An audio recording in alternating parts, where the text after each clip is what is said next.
Cricket final ম্যাচের মাধ্যমে সমাপ্ত হলো খেলো ধর্মনগর।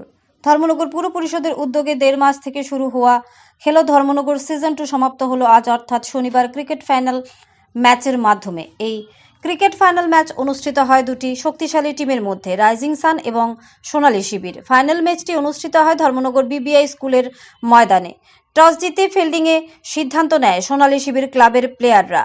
ম্যাচের প্রথম ইনিংসে ব্যাট করতে নেমে রাইজিং সান 20 ওভারে 6 উইকেট বিনিময়ে 196 রান অর্জন করে রাইজিং সান টিমের প্লেয়াররা। ম্যাচের দ্বিতীয় পর্যায়ে সোনালী শিবির ক্লাব রাইজিং সানের বিপক্ষে ব্যাটিংয়ে নেমে 16 ওভারে 114 রান সংগ্রহ করে সোনালী শিবির ক্লাবের টিমের প্লেয়াররা। এদিকে 16 ওভারে তারা অল আউট হয়ে যায়। সোনালী শিবির ক্লাবের টিমের প্লেয়াররা তাই পরাজিত হয় আর জয়লাভ করে রাইজিং সান। এই ফাইনাল খেলার ম্যান অব দ্য ম্যাচ এর শিরোপা অর্জন করেন রাইজিং সানের অলরাউন্ডার খেলোয়াড় ইকবাল হোসেন। উনি 102 রান করেন এবং উনার দুর্ধর্ষ বোলিংয়ের মাধ্যমে 2টি উইকেট নেন। এদিকে এই খেলার উদ্বোধন করেন রাজ্য বিধানসভার অধ্যক্ষ তথা ধর্মনগরের বিধায়ক বিশ্ববন্ধু সেন। বিধায়ক প্রথমে ক্রিকেট খেলার মাধ্যমে এই খেলার উদ্বোধন করেন। এই উদ্বোধনী অনুষ্ঠানে উপস্থিত ছিলেন সমাজসেবী শ্যামল নাথ এবং ধর্মনগর পুর পরিষদের চেয়ারপারসন মিতালি রানী দাস সেন এবং উপস্থিত ছিলেন ধর্মনগর পুর পরিষদের কাউন্সিলরগণ।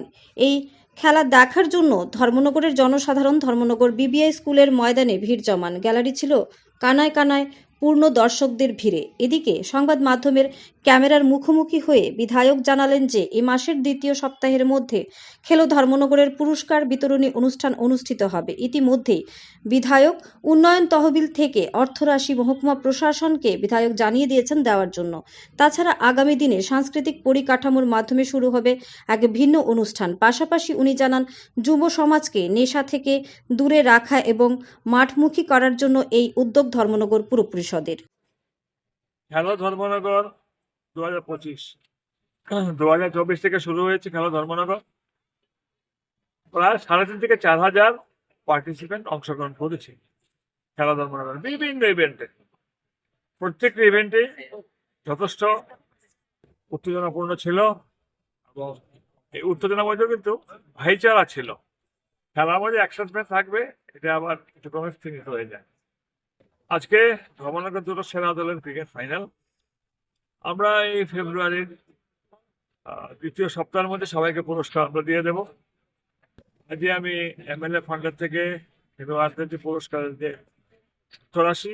আমি মহকুমা প্রশাসককে, নোডাল অফিসার বা বিধায়ক এলাকা উন্নয়ন প্রকল্প আমি চিঠি দিয়ে দিয়েছি। এর মধ্যে পুরস্কার ফান্ড জমা হবে সবাই পাবে। পরপর 2 বছর 24-25 আমরা সাকসেসফুল এটা করলাম। পাশাপাশি যুব সম্প্রদায়ের অংশগ্রহণ এটা আমাদের আপ্লুত করেছে। এরপরে আমরা আবার একটা অন্য ইভেন্টে যাব খেলার বাইরে, সেটা হবে সাংস্কৃতিক পরিমণ্ডলের মাধ্যমে। আর যেটা আমার মন্ডল সভাপতি আমাকে গাইডলাইন দিয়েছেন, অন্ততপক্ষে সমস্ত সাংস্কৃতিক টিম, ক্লাব, স্কুলগুলোকে আমরা নাটকে আনবো। নাটক যারা নাট্যমধ্যে যারা তারাও কিন্তু যুব সম্প্রদায়ের মধ্যে অংশগ্রহণ করবে। একদিক দিয়ে খেলা আর নাটক, maximum involvement of the young people, young crowd, যাতে সমাজের যে নেগেটিভিটিসগুলো, সমস্ত নেগেটিভিটিসগুলো যেগুলো আমরা দূর করতে পারি, স্থিমিত দূরই করতে পারি। আজকে ফাইনালে সবাই মিলে আমরা এনজয় করবো। ধন্যবাদ অল দ্য মিডিয়া পার্সনস।